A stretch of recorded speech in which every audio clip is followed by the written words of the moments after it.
Vibrational Medicine is a podcast to bring awareness to the various natural wellness practices and treatments available. I am your host, Ash Neumeister, and these conversations are born out of my curiosity to learn more about the technologies available to us to stay in our optimal, vital, healthy, and natural state for our entire life, regardless of aging and all of the challenges of living in our modern day world. We will discuss topics covering how to stay healthy in mind, body, and spirit. Let's take a moment for one deep breath and then enjoy the conversation.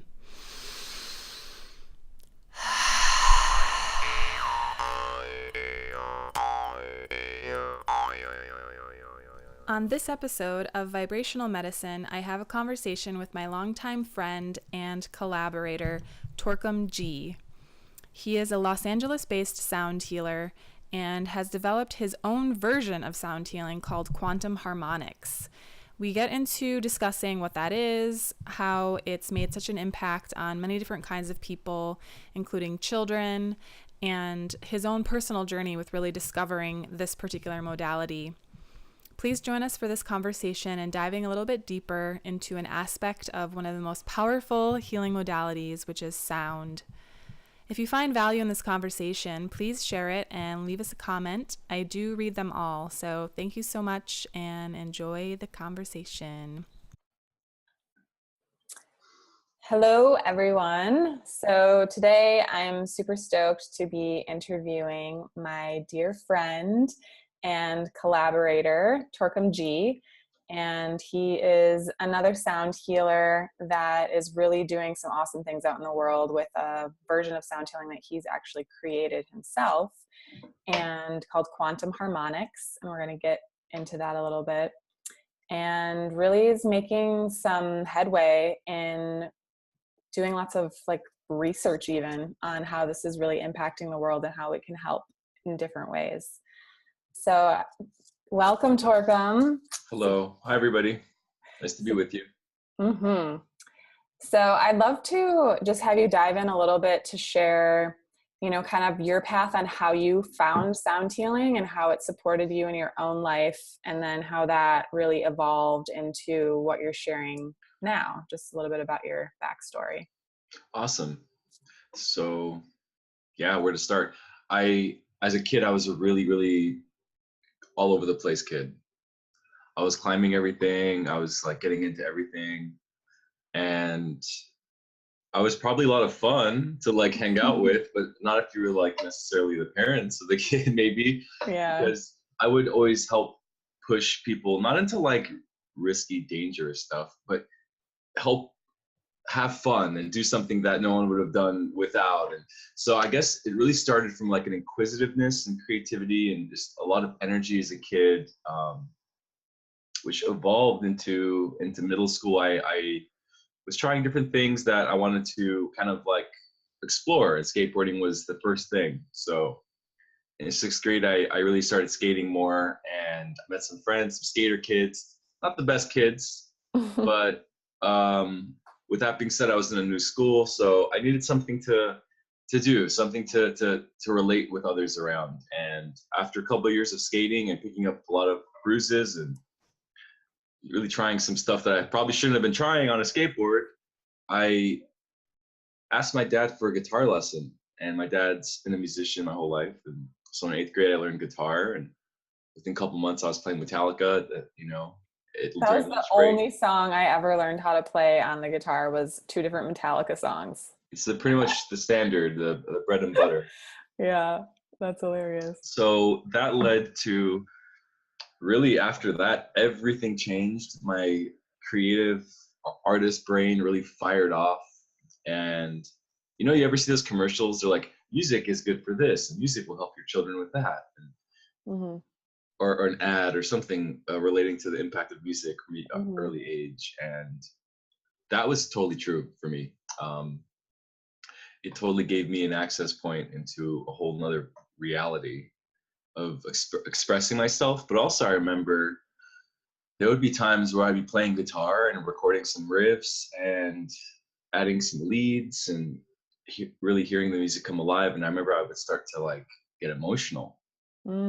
and would start to invoke a lot of deep emotions in me, some of the music I was making. And almost like it was inside of me waiting to be made outside so I could hear it and then connect with this value from within me that I hadn't known was there really in this way. Mm. So I spent a few years exploring, and um, it wasn't until I was either 18 or 19, and I was going to Pierce College, community college here in the Valley, and my brother, out of all people, he was like, you know, Pierce has an electronic music production class. You should take it. And I was like, that sounds a lot better than poli sci and English 101. I'm down. So I think that particular semester I only took like 2 or 3 courses instead of the 5 or even 6 that some people were taking, and it was kind of a light semester. But the highlight of that semester was my electronic music production class 101 with Professor Schneider. And Professor Schneider, this must have been 2007, 2006 or 7, so about 12 years ago. And Professor Schneider was epic. He was a true artist through and through, very, very emotional, connected, empathic. I shouldn't say emotional, like he was connected with empathy, and he wasn't just a professor. Like he had this real cool vibe about him. He had this understanding of the process, and he was really, really a good professor to work under. He used to build guitars out of random objects. He had a whole wall of guitars, and you'd see a toilet seat guitar up there. You'd see all kinds of obscure things. So, with that said, I was on my own set with a basic computer, a big keyboard, 45 key keyboard, and we had Cubase. We were running Cubase, and that was the first time I sat down and actually layered stuff in the digital audio workstation. And this was my homework, so I had to go into the lab and create 3 pieces: a 1 minute, 2 minute, and a 3 minute piece, and then a final. So I remember getting 2 B's and an A on the music pieces, and then I think I got like a B plus on the final. So he gave me an A in the class. Not that it didn't matter that I got an A or an A minus. It was just like, wow, I aced it. I was the only person who got an A on the 3 minute piece. I remember seeing the list. Right. So that opened up something for you of like, I can actually do this. Yeah, it was like, wow, I did something that not only I thought was fun and engaging and cool, but I also got good marks on it. And I played it in a classroom as a review for 20 students, my professor, and people had good reviews about it. It's like, that was cool. And these weren't necessarily by any means highly elaborate pieces of compositional music, right? It was more like spooky sound effects that would lead into an ambiance, and then notes would come in with some beats, and you had a whole bank of sounds. So I would bring in like the whispering like women ghouls on an island, like and that was supposed to represent this like turn in the story of this type of new energy coming in that isn't supposed to be so ghoulish in itself, but when you put all those different sounds around this kind of like conceptualization, they take on their own forms and become other things. So it was really a hodgepodge of different like concepts that just kind of flowed together through a sequence of time. Which I can see actually how that evolved into what you do today with Quantum Harmonix. You know, yeah, more into talking about that, but that's what you're doing, is like telling a story with the sound. Absolutely. And at that time, it was like a distinct story with distinct types of sounds and sound effects, using a bank of sounds that were already recorded, and you could also obviously compose your own music, but out of the sound effects, which add those kind of those ambiance notes, those are fixed and those have a certain vibe with them. So eventually, the mission has been to really evolve downward. So it's almost like excelling to a new height of the storytelling, but by doing it in a more simple way, and by stripping away things that people would necessarily off the bat say that's a happy feeling or that's a sad feeling. So distinct and concrete, so it's more about exploring a range of tones and sounds that go through a different whole exploration of spaces that invoke all kinds of feelings, thoughts, emotions, and they do this really synergistically with each other, and none of them too distinctly in one space or the other. So with that said, fast forward from CSUN, I got into electronic music production. I was making my own beats. I bought the device that I still use today about 10 years ago. I got a job for the school district teaching kids for 3 years. I was an after-school enrichment coach for LAUSD. I worked at 5 middle schools in the Valley, and I created my own program called Digital Sounds, where I got inner city kids off the streets from 3 to 6 after school, and their parents would come and pick them up from my room instead of on the corner of the street where there's gangs hanging out and there's all kinds of crazy stuff happening after school. And we're talking middle school kids. So this is 11, 12, 13, especially the 7th and 8th graders. That's when everything changes. When you go from a marshmallow-faced 6th grader, innocent 6th grader post-elementary, after a year of that, you know, the jailhouse is of 6th grade. By 7th, 8th, you're like a hardened criminal. You know the rules of the streets. You gotta click up. You gotta be represented by your gang. It's kind of, in a sense, very similar. I hate to make a prison analogy, but it kind of is, in the sense that it's all groups and gangs, and if you're on your own, you're a loner, and you're acknowledged as the loners. And if you're with a group, it's all these. I got to sit and experience this for 3 years. The kind of mirroring and reflecting back at myself at that age and how I could influence these kids and what I could offer them. So Digital Sounds was very successful for a year and 2 months operation. And what were you having the kids do? And like, it was an 8-week program. Yeah, that's a great question. It was an 8-week program that I designed, and the first 4 weeks was going through the basics of how to operate the device, how to layer in sounds, layer out, bring out sounds, how to modify sounds, how to add your own sounds. And the second 4 weeks was a continuation of the lessons leading up to the final week, which was they would record their own mix, 10-minute mix on a CD, and I would burn it for them. And that was their like takeaway from the class, right? Cool. And every Friday was the we would call it Freestyle Fridays, where it was like a competition where everyone would get around one machine, and we would take turns, and I would mark people on their performance. And I would also include the group on marking. So, Jimmy, what did you think? I'm going to give him a 6 for that attempt because he caught it, and he almost missed it, but he did catch it on time, even though it was the wrong note. So he would get a 6. Jimmy, do you think? And I would bring them on with the assessment process of what they were looking at and how they were analyzing, and they would kind of grade each other, and they would come to a consensus amongst each other who won that Friday. And it was really not about, I want to win, and sometimes that would come up, and it would be a lesson. Keep working, you'll get this next week. You'll win next Friday. And sure enough, I would make sure to cycle through. So the kids who really showed a lot of like commitment and wanted to win that Friday prize and came through, even if they didn't perform the absolute best that session, but they showed enough work and improvement more than anyone else, they were the winner, and I made sure that I had a really good policy that made everyone feel like they were constantly growing and evolving. So that was my teacher role, and that was my early 20s. I was very grateful to step into that role in my early 20s. And come 22, 23, I'm living in Iowa, studying meditation for 2 years, studying Vedic sciences, using mantras, talk about sound and music in university. I took 3 or 4 courses on world music, world sacred music, Vedic music, which they at that school called Gandharva Veda.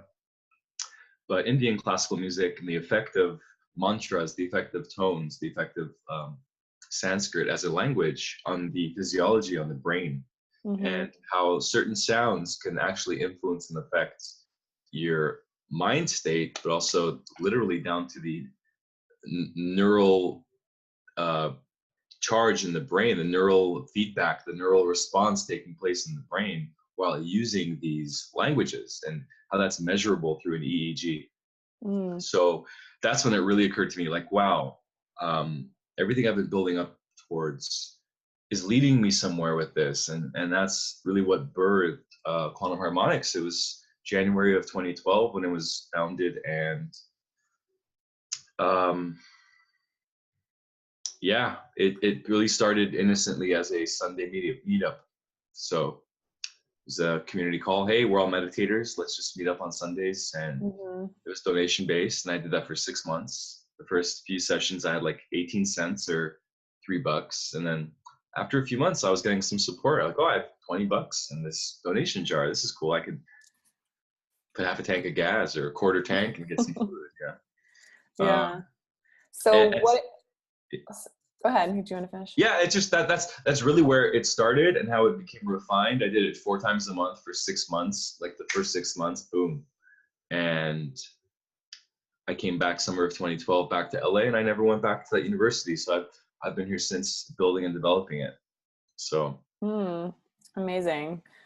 So can you just describe a little bit more about like what is quantum harmonics and why is it healing? Like why do people have the impact that they do when they come to your sessions? that's a wonderful question. That's a great question. When I started, I thought sound healing or using frequencies to expand our consciousness was as easy as finding a YouTube video that said some numbers, something hertz, DNA repair, and then I would listen to that and it'd be like,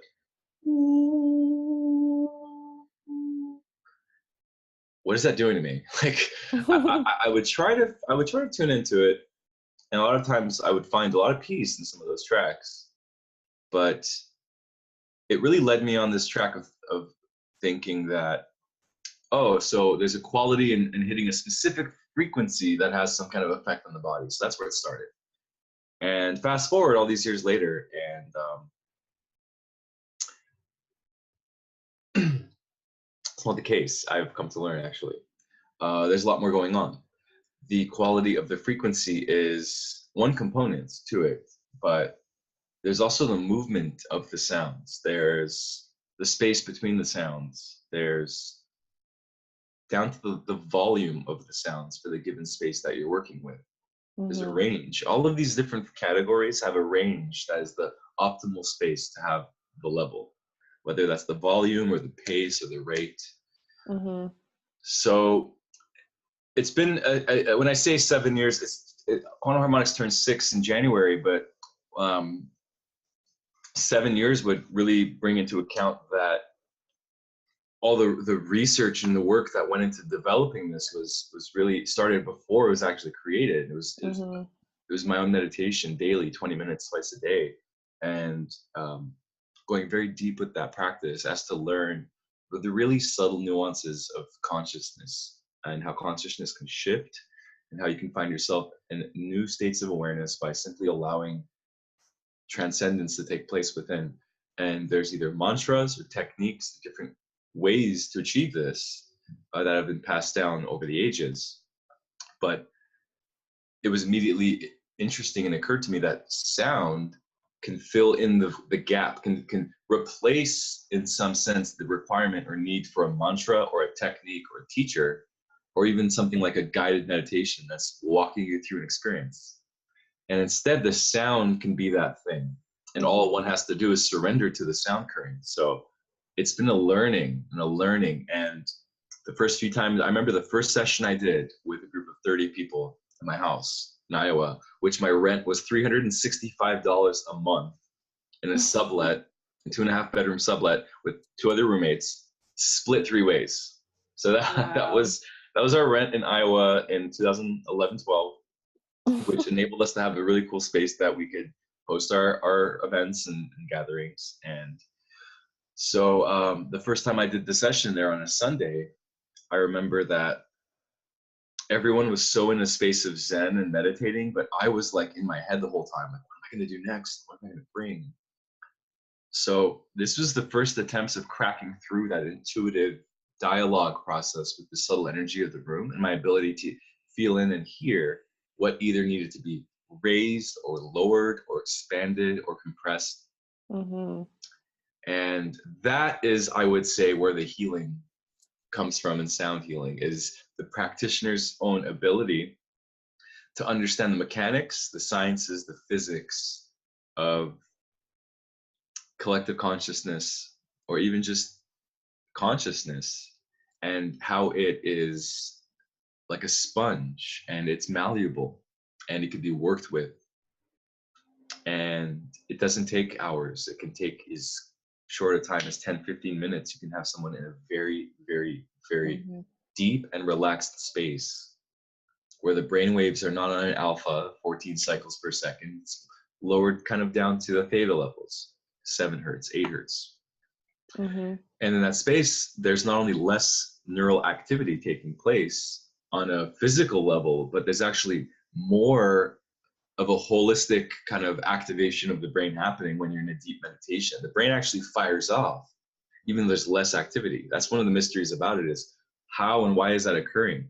Why is it that when I have my eyes closed, I have less stimulus, not looking at things, I'm not touching things, I'm not smelling things, and I'm not activating my brain fully per se, but my brain is showing it's lighting up all over, and all the parts are connected in that lighting up. Why is that? And that's really what they're cracking to this day as they explore more and more what's happening with EEGs, brain, and all those different aspects of the physiological aspects of meditation. Mm-hmm. But the understanding is that by meditating, by allowing yourself to access such a relaxed, such a defined space within, that is such a space of bliss, and almost as if you could almost imagine like there's a big, huge dinner full of nourishing food and elixirs and water waiting for you inside, and you almost like have to find a way to get to and sit at that table so you can eat that meal. But that meal is inside of every person that's waiting. It's like piping hot, steaming. All you have to do is find your way, like sniff your way to it, and sit at the table. And then there's like a meal that takes place. That's how I compare it. Because when I was meditating for 2 years, silent meditation twice a day, you close your eyes. For the first 10 minutes is like you're moving somewhere through this relaxation, and the second 10 minutes are like you're there and you're jacked in, and you feel the stress lifting. You feel the nourishment integrating. You feel the nourishment, Mm-hmm. which at the time some people were like, it's better than sex. I was like, you guys are crazy. You guys are crazy ultra meditator radicals to make a statement like that. Let's be honest, no one believes that, really. I'm sitting here telling you right now, August 26, 2018, is better than sex. If you can get it down properly and you can create a practice and you can connect with that space, it is warm and gooey and it fills all the spaces and you feel it moving and your body's like relaxing and the stress is lifting off your chest and you're becoming lighter, but you're becoming heavier at the same time because you feel like the gravity of the electromagnetic pulse around your field slightly pushing you in, which makes you feel that energy, feel that kind of like gravity and that weight of that effect, but simultaneously from the inside lifting. It's unlike anything else. And so sound healing has been an attempt for me. Quantum Harmonix has been an attempt for me to synthesize and create that experience through the sonic waves into newcomers and beginners of meditation or advanced meditators who have never had the ability to find their way at that dinner table, right? And it almost is like a fast track, like you push a button and you're sitting there, you're at that table. And that, I want to bring people there, not 40 minutes into an hour session, not 50 minutes into an hour session. I want to try to use the sounds in the beginning, and it's always different and intuitive, to scrub away some excess thoughts, to help, move some stuff that is, why am I here? What am I doing? What's going on? What's my life? Who am I? You got to scrub through enough of those thoughts, insecurities, belief systems, the chattering monkeys, we call them. There's 2 of them left and right. They're talking to each other, and right in the middle is your head. And we allow the sound to kind of let the monkeys go and chill out. The sound puts dogs to sleep. I've had people send me photos of them playing music in their car, and the dog is in the back, keeled over and just vibrating. Same with children. So I find that if it can work on children and dogs and cats and humans, then it can probably work on the chattering monkeys as well. And that's some of the principle behind it. There's a little bit more which we can get into, but I've kind of, I can go all day on this. So. Well, I do want to also talk a little bit about my experience, with experiencing your work. We've done many sessions together. We've been collaborating for almost 3 years now, on a twice a month basis now, 3 times a month. And also I have some of your sounds recorded that I'll listen to in my own time as well. And just for the people that, you know, have never done anything like this, just to describe it a little bit more of what that's like, you know, to go to one of your sessions. So basically you show up, you lay down, and Torkom starts playing these sounds. And like he mentioned, it is really supportive for people that want to meditate, but maybe have challenge quieting the mind, you know, and it gives you something to focus on, these sounds. And also it affects your body, right, in a physical way. So you'll start to feel the sounds in certain different parts of your body. And so that also is part of the meditation, really like being present with where the sound is. And I know for me, like I listen to your sounds when I'm like can't fall asleep or just super exhausted and want to like take a nap even.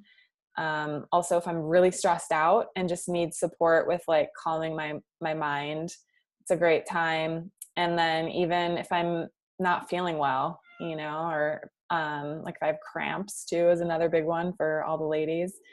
The Sorry, sounds. no, I think my cat is forcing her way through my door, so Oh yeah, I know how that goes.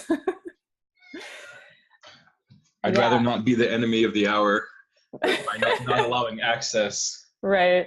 Free access. There you go, Kitty. Okay. So Yeah, I was just, you know, and they really supported me at many different times in my life, you know, and it's my go-to, honestly. Like when I really need to relax, I'll just put on some headphones and play some weird sounds, and it's been incredibly helpful for me in my life in that way. awesome. Thank you so much. Yeah. Yeah. Same for me. I was in Africa in 2014, and I was deep in the middle of a national park called Lake Langano, where my family has a lake house there. And I was sleeping in one of their guest rooms, and no internet. You know, this is just really out there. But I had my phone, and it had like 15% charge on it. And I played one of my tracks that I was like, what track do I want to play for this moment? Because I'm having a hard time sleeping. I want to really pass out. I put on one of my pieces I had made, and really that's the first time I had functionally used my own material. Mm. I remember putting it just on my cell phone. It's the track Sonaric from my album Hieroglyph, which is it's on my album. It's on my website. And I should add, we Solar Theory, my collaboration with another sound healer, Diva Sonic, Linda. We did a remake of Sonaric and made a vocal version where she sings over it. It's really ethereal progression. So there's two versions of that track now, which is really nice. But back to the story, I must have set my phone down, and within 4 minutes, 5 minutes, I remember I was out. Mm. I remember listening to the quality of it, taking it in, and being in this moment of like, I created this. I'm the artist behind this piece. But what does it do for me? What is it doing for me now in this moment functionally? Like, am I able Mm-hmm. to separate myself from, like, if you paint your own painting, you're always looking at all the imperfections and you know all Right. the steps. And can I separate myself from that process of hearing this track? And Mm-hmm. that was the first thought in my head, and I just kind of took it in, and I was out. It just put me out. And I remember waking up going, wow, this is like really awesome. Because Actually works. it actually really, really worked on me last night. And that's why I've always made it and designed it. But this was the first time I really like actually experienced it for myself as Mm-hmm. well. Yeah. That's awesome. And I see also now that you're starting to work with more private clients and working with like the sub pack. So could you just share a little bit more about the different uses of your sounds and what like maybe some success stories or anything you want to share with, you know, Yeah. what people are going through that these sounds can really support with? My go-to story has to be one of my clients. She was coming through the Continuum events about a couple of years ago, and she was a therapist herself with the VA. So she helped veterans move through their own stuff, right? And all the traumas and all the things that they had seen and witnessed and experienced.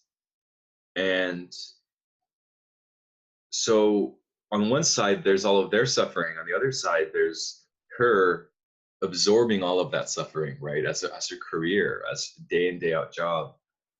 And so what do people in that position do for their own healing, right? And I was fortunate to have her start showing up at one of my events. And she got a lot out of it. I remember the first time she got a lot out of it. It really affected her. So a month later, she was back. A month after that, she was back again. And I didn't see her for a couple months after that period. And then she showed up one day, a few months later. And she was glowing. She looked really happy. And I was just talking to her. She goes, I want to tell you something. And this is when I'm like letting guests in, trying to manage the room, but she clearly has something she wants to share with me. It's important to her. And she said, I just want to tell you that I knew your sounds were powerful, but I didn't know that they would help me in the way that they have. 4 months ago, 5 months ago, before I started coming to these sessions, she said that her moon cycle was off by a factor of like 2 weeks to 3-4 months. Like, I'm sorry, 2 months to 4 months. Like she was off for years, like 3 or 4 years. She was off by up to a couple months at a time. Like there would be huge gaps between her cycle. And obviously not very healthy, and not a regular and balanced mechanism of the female anatomy, right? Especially someone at her age. She told me that she had done nothing different to her lifestyle, nothing. Diet, exercise, sleep times, nothing had changed other than the fact that she attended my sessions, 3 of my sessions. And she said, after the last one, I got my moon cycle the day that it should have come, and it's been regular ever since. So I didn't believe her. And I said, no. I said, you've done something. Maybe you're not taking the same medication, or I don't know, like, have you met a guy? Like, there's got to be something you've done. Like, I wouldn't accept it. And she said, no, I promise you, I'm keeping tabs on my health, and I'm coming to your sessions. And it's very healing for me. And I realized, whoa, what they say about the effect of meditation, which is balancing, helps the body restore itself and find its own homeostasis, and helps with biochemistry, helps regulate the release of hormones and enzymes and chemicals throughout the body. It helps lower cortisol levels, helps raise serotonin and dopamine.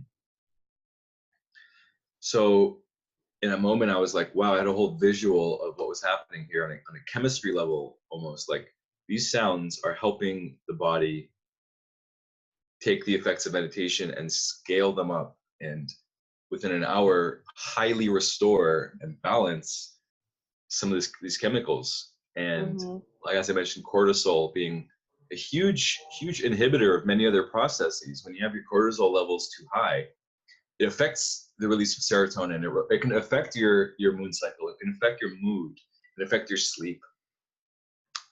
All of these different avenues are affected simply by cortisol being too high, and that's a direct result of fatigue, stress, anxiety, put on by work, put on by the social elements of having to fit in, wanting to do things right, not wanting to ever feel like you're hurting or harming people, always walking through life and looking behind your back in the sense of, am I going to make it? Am I going to be sustainable? Like, it's a jungle out there, and especially in these big cities where, on top of the burden of having to just survive, there's traffic and smog and blah, blah, blah, blah, blah. So it's an oasis is what it hit me. This is an oasis. This is an oasis in the city, a sanctuary for people to heal, and a complete rejection of me being some healer, and a complete acceptance of the healing abilities of each individual, and my role in the supporting of that for people. My role in being someone who, although I'm a facilitator and I'm a leader of this movement and of the Quantum Harmonix system, and I'm a partial leader of the sound healing movement here in LA, amongst many others. It's really never been a thing. It's been a shift away from, I shouldn't say it's never been a thing. When it started, it was like, you know, very easy to get the first year or two. It's like, I'm a healer, like I have healing abilities, you know. It's more of an acknowledgement of everyone has healing abilities. Let's start there, right? And the less I can make it about identity and the egoic self, and that's working with ego. It's not really digging deep as to help someone up when no one else is looking to see if you're going to help them up or not, to validate you, and you help them up regardless because within you you're compelled. So that's become my life's kind of purpose, is to be in a space of service. But at the same time is I'm not one of those people who wants to just live like a recluse and go and serve and feed the cows and water the lilies every morning and live on the land. And I've signed up to do the work and to do it in the city, to not escape into nature in the way I would love to, and live a life of sustainability and gardening. I still can do that here, but there was such a pull for me to go out to a healthier space, and it's been a shift into being like, this is the space that requires healthiness, healthy sounds, right, here in LA. So for that reason, I've created let's call it my business, if you will, where my work is also my practice. It's also my play. It's also a place for me to express my creativity, and to help other people. So it's through that format, that business format, let's say, the entrepreneurial format, where I'm able to actually create something that I can see, I can water, I can have an identity, and I can see it grow and help other people, and interface with corporations, interface with different spaces that could use it, prisons, schools. I started working with Subpack a couple of years ago when I was reached out by one of their artist promoters, and they said, hey, would you like to make an EP, a sound healing EP for our website release, and then we'll just send you a Subpack for free, which is it's basically a subwoofer. It's like a vibrational vest that you put on your body, and it carries the low end bass frequencies directly into the body so you can feel the music. And I was like, this is going to be a game changer if I can actually use this with my sounds and help carry out some of that low end directly into people's bodies. That, it was like the holy grail, was the missing link for me, because I've seen some research around NASA and bringing it back to the cats. Cats have a range in their purr between like 35 and 50 hertz. And NASA even was considering sending cats to space with astronauts, because that range has been shown to help with the density of the bones, right? Help to keep the bones firm and dense and less porous. So when your cat is on you and purring and you feel therapy, it's literally therapeutic. It's literally helping the structural integrity of the bone system throughout the body. So something like that, you know, okay, 45 hertz, that's the sweet spot.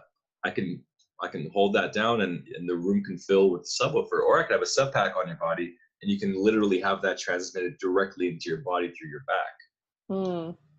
And that was the idea. Like, I want to explore the new implications around a device like this and the evolution of new immersive technologies with this existing system, Quantum Harmonix, which, as I mentioned, is founded in 2012. I've been on my journey building that, and as it's developing, new things are coming out, and I'm able to connect with as modalities that assist. So they actually just put out a really cool video this last week that I collaborated with them on. It's my work with a paraplegic named Aaron, who is paralyzed waist down from an injury he endured last year.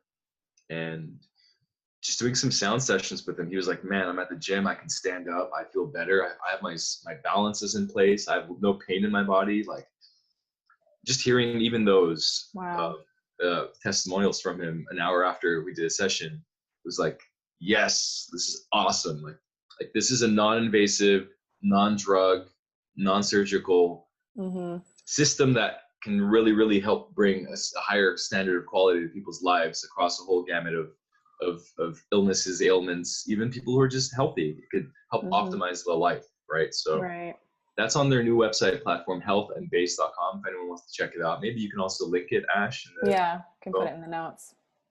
But so yeah, that's the relationship with Subpack, and it's been really, really awesome. They really support what I'm doing. They really believe in it, and they as a company are moving towards how can sound help with people with disabilities. They've always been about this, especially people who can't hear, hearing impaired.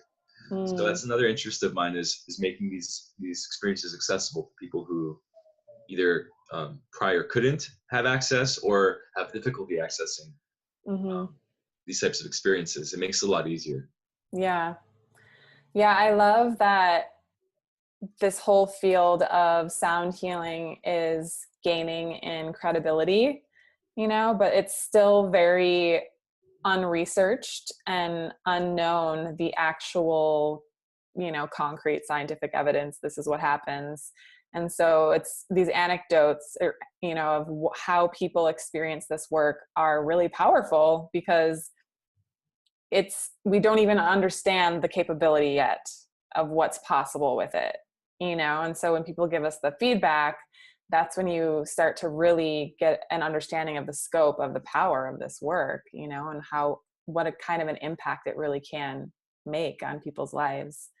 I know, like in our sessions, so Torkom and I collaborate in something called Pulse, and we do 3 group events in Los Angeles.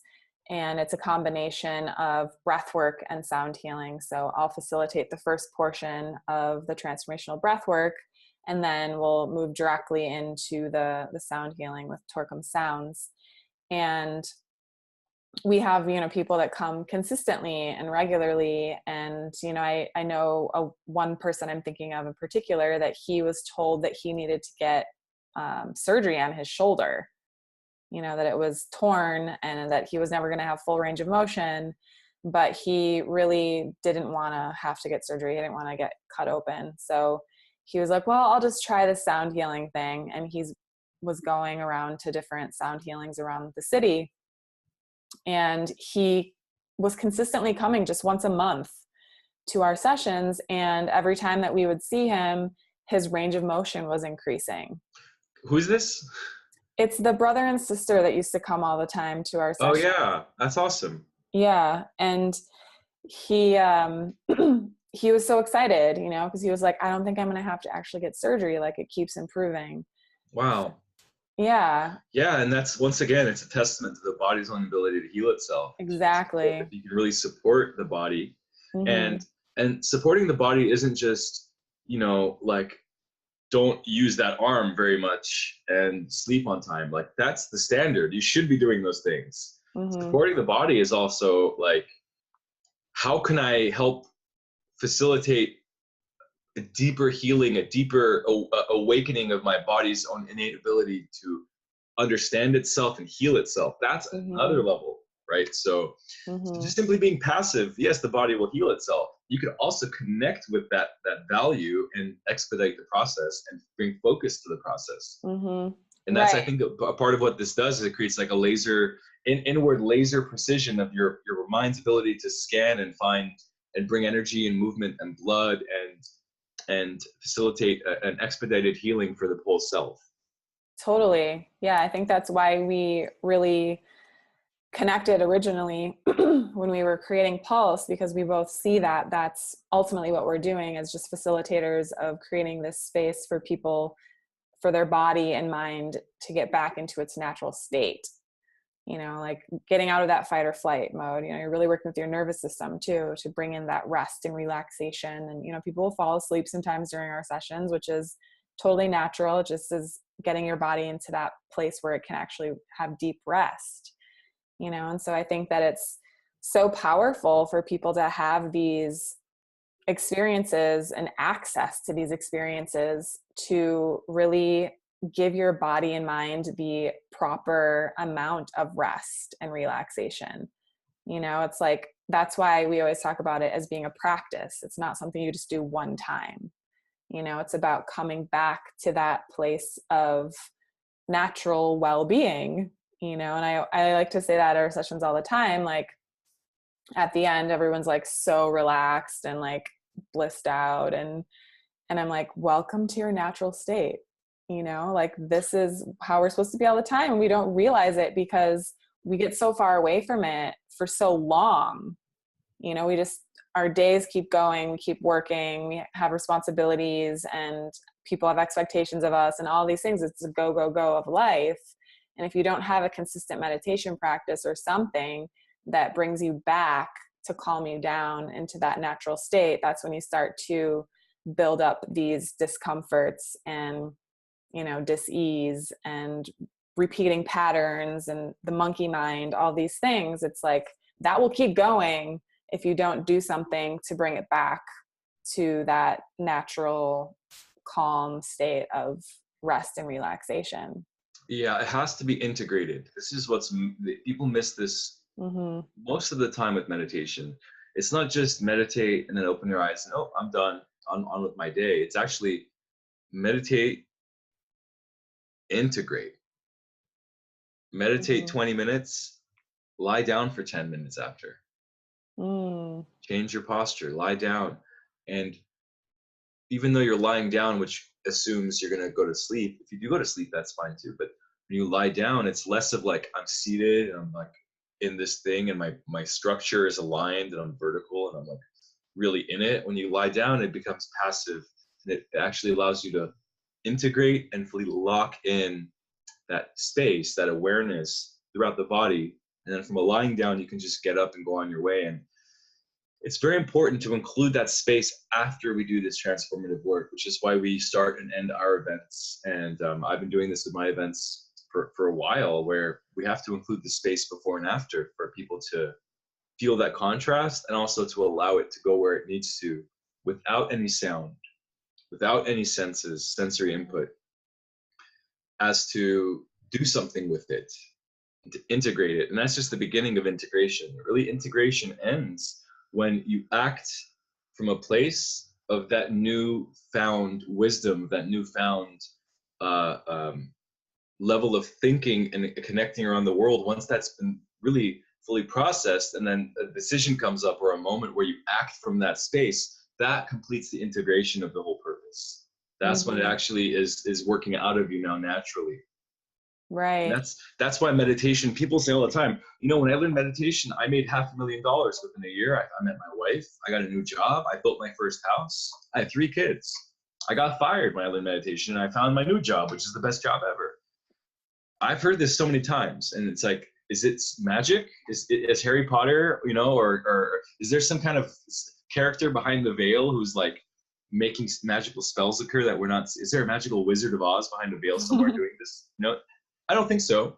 I think when you meditate, it just aligns you around your positive right action, which means if you are someone who's like, I'm chatty and I like to cuss, and this is my personality and this is who I am. Okay, you can associate yourself with all those things you think you are, but by meditating, you separate all of those different universes of how we identify with ourselves or each other, and you become something more eternal, more greater.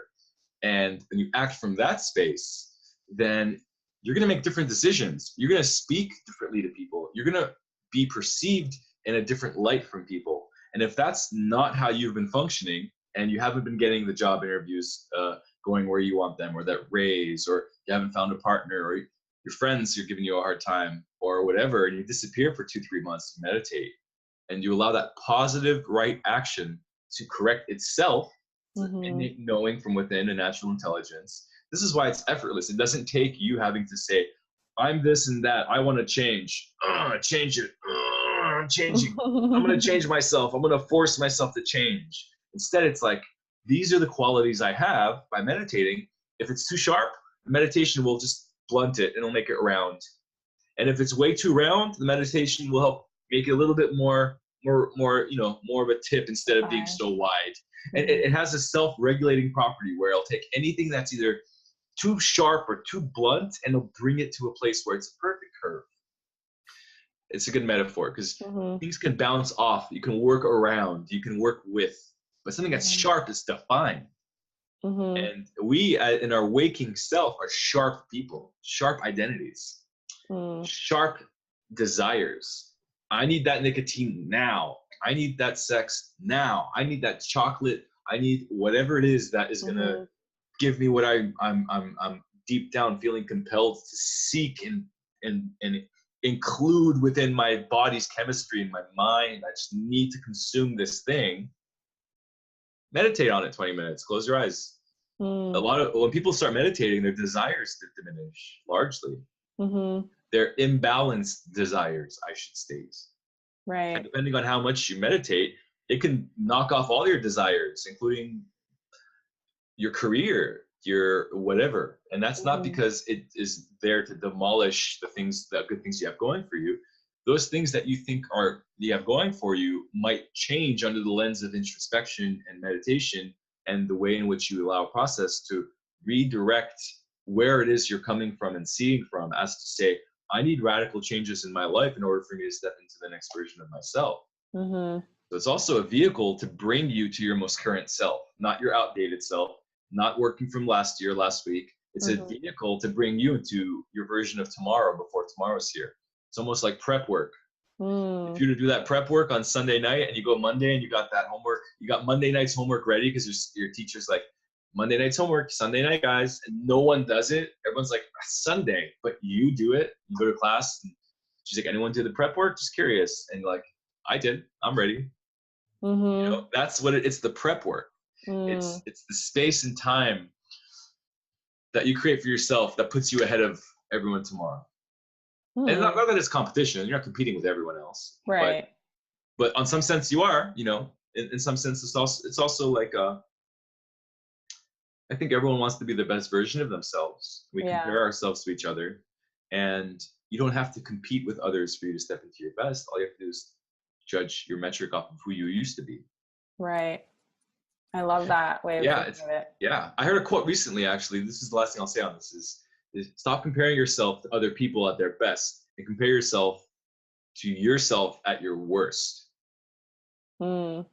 And it was like acknowledging what a long way I've come from where I've been instead of Mm-hmm. this phony metric of look at where that person is and I want to be like them, or why can't I be on that level? Well, you have no idea where their low end was. If your low end was here and they were probably all the way here, and now you're seeing them up here, like, I want to be like them. It's like you may not even go as low as they had to in order to get there. Yeah. Everyone's on their own Yes. journey for So sure. it's a balancing is taking place, a constant balancing act of looking into our past and also creating our future. And right in the smack dab center is the present moment, the presence, the now. Mm-hmm. Yes. Well, I have a question for you. I'm interested because I know you do visual reality of incorporating other like visuals and getting into virtual reality and that whole realm. And so you're very much in the like looking at the future, what's coming with these technologies. And so is there anything that you are excited about as far as how sound can be used in the future, where you see it's going? Anything that you want to share in that regard? Yeah, I would assume more research, more findings, more of an understanding of how sound affects mind, body, consciousness, emotions. And with that, would just like, 3, 4 years ago, the SUPAC came out as a device that wasn't available 10 years ago in this way. So I would assume there'd be a lot of unknowns, like newer types of devices that are either being developed right now or will start to be developed very soon. Mm-hmm. And on a personal side note, I believe that the next decade ahead of us, the 2020 to 2030 decade, represents probably the single most important and life-changing shift of the human story in our lifetime, in our recorded lifetime, Mm. going back, let's say, Wow. 10,000 years of culture. Mm-hmm. And the pyramids were a big deal. Yeah, I was gonna Uh, say there's a lot of things that have happened in that time. there's a lot of things that have happened that are massive. And one of the biggest things that happened that was a game changer was the telephone. And then fast forward 7, 8 decades, you You start to get into like the infrastructure behind having telephones all over the world. You start to get into mobile phones. Buy a new mobile phone. It's the size of a brick. Only costs $2,500. Take it with you anywhere. By the way, it doesn't include the AT&T surcharge, probably $100 a month back then, $200 a month to have that service. Mm-hmm. It was expensive in the 80s to have a cell phone. It was insane. It was unheard of. 12-year-olds have cell phones. Not cell phones, they have smartphones. Yeah. So the telephone was huge. What was even bigger? The internet was even bigger than that. The internet was an absolute game changer unlike anything else. Now I can look at someone from Mexico or China while I talk to them. Mm-hmm. I can be a 9-year-old in Kenya in a village and have a tablet that brings me access to Wikipedia, dictionaries, YouTube. Mm-hmm. So we often don't consider that, oh yeah, Instagram's fun, Facebook's great. I should say for like a minute, right? Yeah. They're not that fun, but we're so sucked into the culture of it right now. Mm-hmm. But what's even cooler is the part we don't discuss, which is, hey, just technology is the great equalizer. Just on a default standard level of like access to information has been widely cast open for anybody, any walk of life, to be able to get into the net, to get into that space of interconnection, collective consciousness, learning, and development, code, programming, designing, the arts. There's programmers from all over the world who have probably not have a job in their neighborhood, and they're working on projects that are international in scope and have budgets. And there's, for example, a development company in Poland that 10 years ago was making very, very small amateur video games. And now they're like a national prize of Poland. They make millions and millions of dollars, have very successful studio with hundreds of employees. And it's become like a huge industry in that country. So it's for me, it's like, how can technology help us be more human? How can it help extend our humanity? How can technology and development of these new types of software, these new types of experiences, these new types of auditory experiences, how can they help the world, not just by employing people with jobs that are quickly disappearing into these new types of sectors and new industries, but also how can they bring together all of these separate fields, which we seemingly have considered separate: the healing arts, the art world, the entertainment industry, immersive technology, Disneyland immersive kind of roller coaster attraction rides that are like, what do? You know, they invoke awe, wonder, surprise.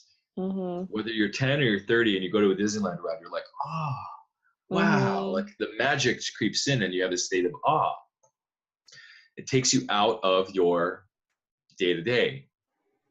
All of these fields are becoming more and more and more sardines. They're like, hey, there's no more room between us, guys. What's going on here? They're brought into one where entertainment is healing, is artistic, is creative, is a channel for people to express, is a channel for people to find balance. And so that's what Visual Reality was created for 2 years ago. And we've done over 40 events. That is where my sound healing work also lives. So it's not at a clash with my own work. It's actually like a plus.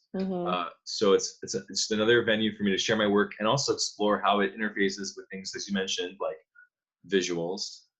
Like, hey, am I not supposed to close my eyes when I do sound healing? Why do I have visuals? Well, that's why it's a visual sound bath.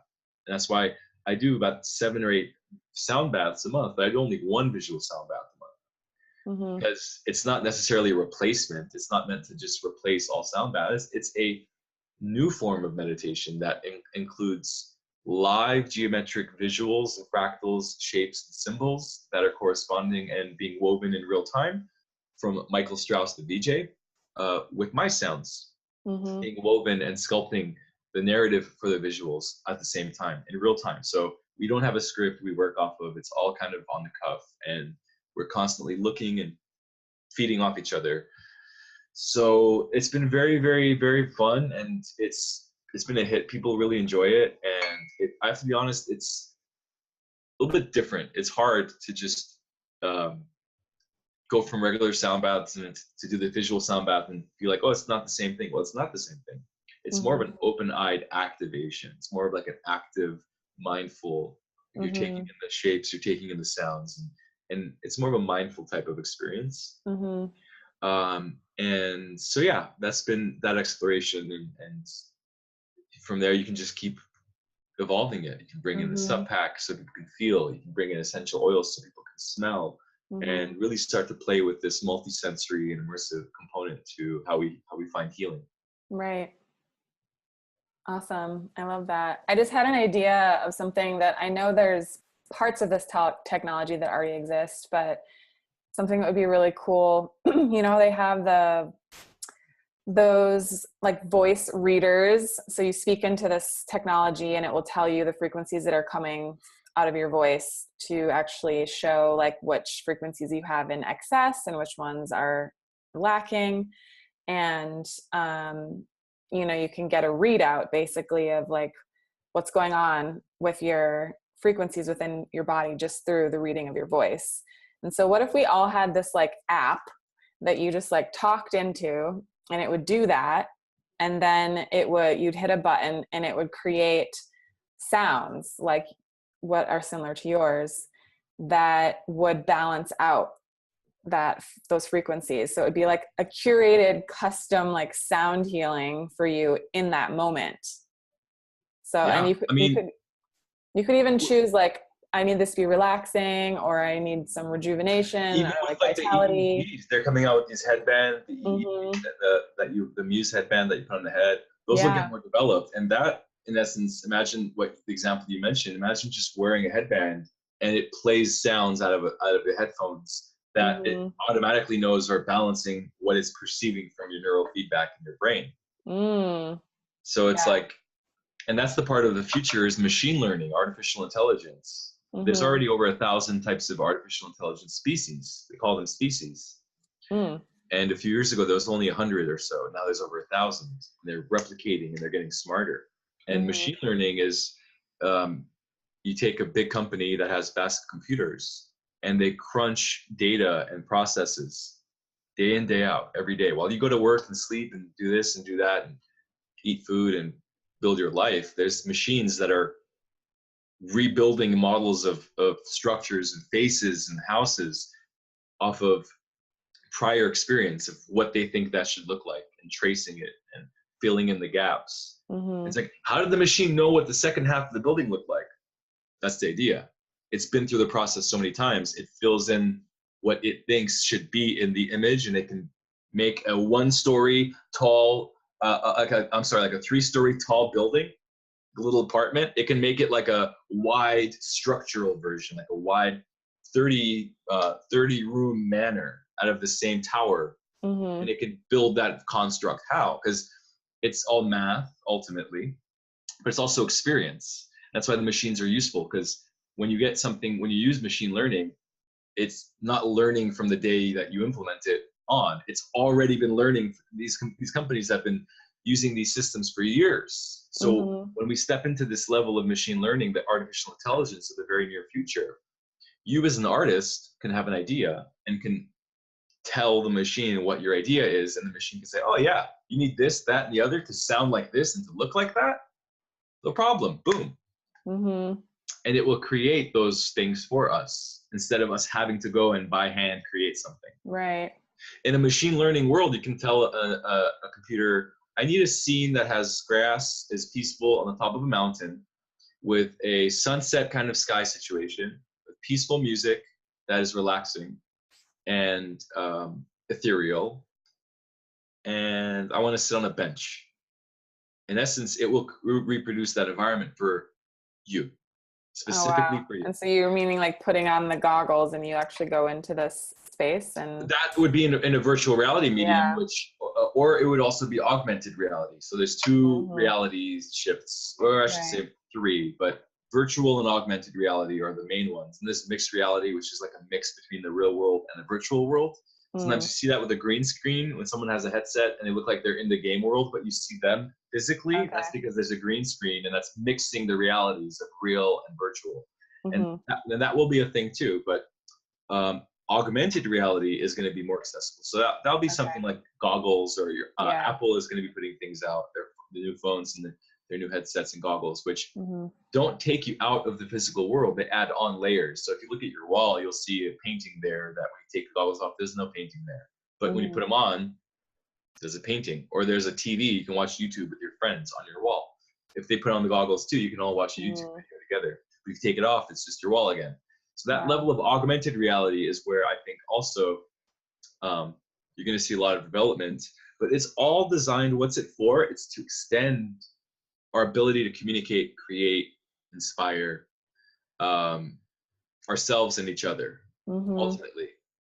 Yeah. And then there's also another part of technology, which is for military and weapons and all of that stuff. And we can only hope that as a species, as a human species, that we kind of keep ourselves in check and use these technologies for the best of the best purposes and functions. We can only hope. But I think that bringing in there's the healing. Yes. Too. Yeah. That's why visual reality wants to align entertainment with healing, with art, because we think that is the future. That's how it's going to be accessible to people. Go out on a Friday night, have a fun night, and also have some healing instead of going to a bar or drinking or, finding comfort in like fast food or something that's like pleasurable and on a base level, like, oh, I'm satisfied. Like, what if you can get a deeper fulfillment, satisfaction, and nourishment from really high-end, high-fidelity art that's designed for therapy and entertainment? So that's kind of the idea behind visual reality and our response to some of these technologies, and the really, really very near future, like the next like 15 years. There's gonna be so much change, so much automation, so much rapid development. So it may be confusing for a lot of people, but I think as humans, what will get us through is our connection to each other, which transcends everything. This cave mentality of fire, shadows, drums, being in communion and creating and telling stories. Like, I think that will continue on, and that will be the thing that anchors us in through these unfamiliar changes. Will be the familiar and the timeless. Awesome. Cool. Well, as we're wrapping up here, I'm curious, I know obviously you use Quantum Harmonix often and when you're facilitating, but just on like a personal level, when it comes to like you're feeling like you're in a funk, you're just feeling off, and like what do you do to raise your vibration as a personal practice, like some tools or things that you can offer to people that are listening? I love that. Acts of kindness and compassion. Giving something to somebody who needs it, and when I don't. Putting the needs of another person before myself. Doing something for someone, not because I want to feel good about myself, but truly waiting for the right perfect opportunity where someone could really benefit from me being able to give something to them. And being there in that moment and delivering that to somebody, like water to someone on the street or whatever. Just being in service to somebody else. I find that completely shifts my energy. Completely. More than sound healing, more than anything. It really puts me on a good track. Yeah, focusing out. It's so true. That's the saying, when in doubt, focus out, right? Like really finding ways of being of service we all love to give. It's in our nature. So it definitely, I can attest to that too. I'm sure everyone can. That's a really good reminder. Yeah, that's been what's working for me. And obviously meditation, all these tools, look, they're great and they're there for us to use and they're there for us to practice regularly, and there's great benefit. But if you want the quickest way to turn your funk around, like immediately, apologize to someone who you've been a jerk to. Call someone that you've been putting off and connect, tell them what's been up with you. Get it off your chest. Are you hiding something from someone and it's been eating you up? Come clean. Like, that sounds crazy. I can never come clean. You don't know the person's reaction. You assume people are going to have a certain reaction to the truth coming out, and people just want the truth. And we hold a lot of truth within us at times because we fear the reaction. So it's like, how do I change up my funk? I become more honest with myself and other people, which it's very much a very critical part of myself and my work is being integrity and to work from a place where I don't have doubt in myself or my actions. So it's like very hard for me to even like hold something back. But we're human. Sometimes you don't want to tell someone the full truth, or you want to hold back. And I find that completely honest, explaining what's the deal and why I feel this way and what it's brought up for me and how I'd like to move forward. Just being honest with the process brings so much balance to me. Giving something to someone who needs it gives so much balance to me. It's those simple things, I think, I'm finding that is the quickest way to turn your funk around. I love that. That's a really powerful reminder. Yeah, because when we're holding on to these things, it's creating this like heaviness, right? And so like the moment that you just like speak the truth, you can feel that like immediate shift of like, oh, it's a weight off my chest, right? You can have this saying, or that's lifting off my shoulders. It's like, you literally are raising your vibration when you're letting go of that stuff that you're holding on to. Yeah, holding the world on your shoulders, getting it off your chest. Yeah. The chest and the shoulders. Most people store stuff there. Totally. So get it off your chest, folks. Yes. Awesome. Well, thank you so much for taking the time to share more about what you're up to. And I'm actually going to play a little bit of your sounds as the outro for this podcast so that everyone can get a little sample. Beautiful. And then they can find you on all of the social media, Torkom Ji, and you can also Google Quantum Harmonix, and I'll put all of these notes links in the notes to the podcast as well. And I'm starting to do more private sessions with the SEPAC. So I'm doing them out of my place here in the Valley. I also come to you, and I'm going to start doing them, I'm pretty sure, out of the den, out of their little private room there. So if anyone's interested, you can check out my website, torkomji.com. But it's been a very, very wonderful time. It's been a pleasure, Ash, and I really appreciate you for having me on as a host. I want to thank all of your people for tuning in. And I hope this was of great value for everyone. I know it was for me. Really enjoyed it. Awesome. Me too. Awesome. All right. Bye, everyone. Okay. Thanks again. Bye. The track that I'm going to play on the outro is called Spectral, and you can find this on his album Transformative Sounds Volume 1, and it is available through Bandcamp. You can just go to that website and search for Torkom Ji.